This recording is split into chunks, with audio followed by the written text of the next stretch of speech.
اعوذ باللہ من الشیطان الرجیم بسم اللہ الرحمن الرحیم۔ MS نیوز HD5 کی ناظرین السلام علیکم۔ امید ہے کہ آپ لوگ سب خیریت سے ہوں گے۔ آج کا جو ہمارا مین ٹاپک ہے وہ ہے کہ القادر ٹرسٹ کیس کیا ہے، اس کی تفصیلات آپ لوگوں کے ساتھ شیئر کریں گے۔ دوسرا یہ ہے کہ مریم نواز کی جھوٹی تقریر پر ہم آپ کو تفصیلات بتائیں گے کہ القادر ٹرسٹ کیس کے بارے میں نون لیگ کا جو پروپیگنڈا ہے وہ بے نقاب کریں گے۔ آپ نے یہ ویلاگ اینڈ تک دیکھنے اور تاکہ آگے شیئر کرنے تاکہ آپ کو لوگوں کو سمجھ آئے۔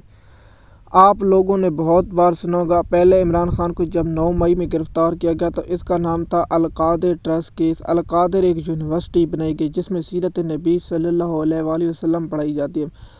دوسرا یہ ہے کہ 190 ملین پاؤنڈ کہتے ہیں۔ اب آئیے جی اس پر بحث کرتے ہیں۔ Al-Qadir trust case university, Imran Khan نے ایک یونیورسٹی بنائی ہے۔ عمران خان کی یونیورسٹی بنانے کا مقصد یہ تھا کہ یہاں لوگوں کو تعلیم دی جائے، بنیادی تعلیم اور سیرت نبی پاک صلی اللہ علیہ وسلم پڑھائی جائے۔ جو اس وقت ہیں 200 بچے سیرت نبی پاک صلی اللہ علیہ وسلم پڑھ رہے ہیں اور 200 بچے اس یونیورسٹی میں تعلیم حاصل کر رہے ہیں۔ نون لیگ کو مسئلہ یہ ہے کہ عمران خان ایسے کام کیوں کرتا ہے جو ہم کرنے کا سوچ بھی نہیں سکتے، اس لیے نون لیگ کو یہ پریشانی ہوتی ہے۔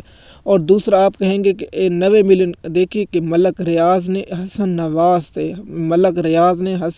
سے 9 ارب روپے کی پراپرٹی 18 ارب روپے میں خریدی۔ 9 ارب کی پراپرٹی 18 ارب میں خریدی۔ پھر برطانیہ کی ایجنسی نے کہا ہے کہ اتنے پیسے، مثال کے طور پر کہیں کہ یار اتنی چیز کیوں مانگی، خریدی گئی، تو پھر برطانیہ کی ایجنسی نے تحقیقات شروع کی۔ تو پھر برطانیہ نے ملک ریاض سے کہا کہ آپ ملک ریاض نے اس ایجنسی سے معاہدہ کیا، میں اپنے پیسے ملک سے اگر برطانیہ میں کرپشن ہوتی تو اس کے ساتھ ہوتا۔ دوسرا کہ یہ کہتے ہیں کہ عمران خان نے اس سپریم کورٹ میں ملک ریاض نے پیسے دینے تھے تو مجھے بتائیں، تو اس سپریم کورٹ جیسے قاضی فیض عیسیٰ عمران خان کا سب سے بڑا دشمن تھا، عدالتی نظام سب سے بڑا دشمن، عمران خان کے خلاف ریفرنس بنا کے بھیجتا کہ سپریم کورٹ کے حکم کی کیسے آپ یہ کرتے، لیکن نہیں کیا گیا۔ آپ دیکھیے کہ عمران خان کا جرم صرف یہ ہے کہ عمران خان نے صرف سیرت نبی صلی اللہ علیہ وسلم پڑھا۔ اب نون لیگ کا پروپیگنڈا، نون لیگ کہتے جواب دو۔ نون لیگ پہلے یہ بتائے کہ حسن نواز نے 9 ارب کی پراپرٹی 18 ارب روپے میں کیسے بیچی، یہ جواب دو۔ 18 ارب کی پراپرٹی 9 ارب کی پراپرٹی 18 ارب میں کیوں بیچی اور اس کے پیچھے کیا راز ہے؟ کیا وہ حسن نواز جو 18 ارب روپے کی پراپرٹی بیچی، مثال کے طور پر کیا وہ رشوت کا پیسہ تھا؟ کیا وہ پاکستان سے منی لانڈرنگ کا پیسہ تھا؟ کیا نواز شریف نے وہ کرپشن کر کے ملک ریاض کو پیسہ دیا، پھر ملک ریاض نے مثلا 20 ارب دے اور 2 ارب ملک ریاض نے رکھے اور اس کے ساتھ 9 ارب روپے حسن نواز کو دیے؟ اس کے پیچھے کیا راز ہے؟ یہ تو نواز شریف اور ملک ریاض بتا سکتے ہیں۔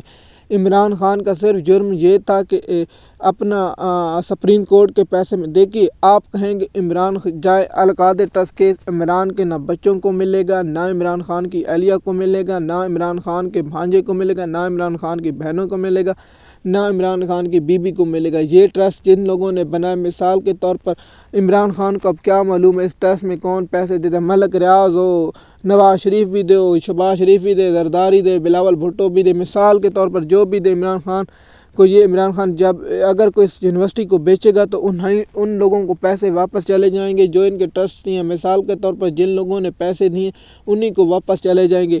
تو آپ بتاتے ہیں ملک ریاض نے زمین لی، کہ احسن اقبال ایسی بھڑکیں مار رہا تھا، میں اس پر بات نہیں کرنا، تو یہ کہیں گے کہ یہ مذہبی انتشاری پھیلا رہا ہے۔ لیکن میری یہ بات یاد رکھنا، جو اللہ اور رسول پاک کی حدود میں کراس کرتے ہیں وہ ذلیل و خوار ہوتے ہیں، ان کا انجام برا ہوتا ہے۔ ثاقب رضا مصطفی نے کہا تھا کہ نواز شریف دیکھنا اب تم ذلیل و خوار ہو گئے، اسی طرح ہوا ثاقب رضا مصطفی کا وہ بیان ابھی تک مجھے یاد ہے۔ MS نیوز کی ناظرین، القادر ٹرسٹ کیس کو میں نے آپ کو تھوڑا سا کر کے اچھی طرح سمجھایا۔ دیکھیے القادر ٹرسٹ کیس میں یونیورسٹی اسٹوڈنٹ کے بیان بھی آپ سوشل میڈیا کے ادر پلیٹ فارموں پر سنتے ہوں گے۔ دیکھیے عمران خان کا جرم صرف یہی ہے۔ مجھے بتائیں کہ یہ ملک ریاض کو کیوں نہیں گرفتار کرتے؟ کیا نام اٹھائیں کہ ملک ریاض نے پیسے دیے؟ ملک ریاض، ہم کہتے ہیں ملک ریاض نے دیے، ملک ریاض نے اور کم نہیں کیے، ملک ریاض نے حکومتی وزیروں اس گنگا میں سب ننگے ہیں۔ لیکن افسوس پاکستان کا عدالتی نظام جو پہلے وہ لیٹا MS نیوز کی ناظرین، ہم آپ لوگوں کو اس کی تفصیلات سے آگاہ کرتے رہیں گے۔ عمران خان کو کیا القادری ٹرسٹ کیس میں کل سزا ہوگی یا نہیں، میں آخر میں بتاؤں گا۔ عمران خان کا فیصلہ کل مؤخر ہونے کے 100% امکان ہے۔ اگر آپ ہمارے چینل پر نئے ہیں تو چینل کو سبسکرائب کریں، لائک کریں، تاکہ آپ کو آنے والی ویڈیو وقت پر ملتی رہے۔ شکریہ۔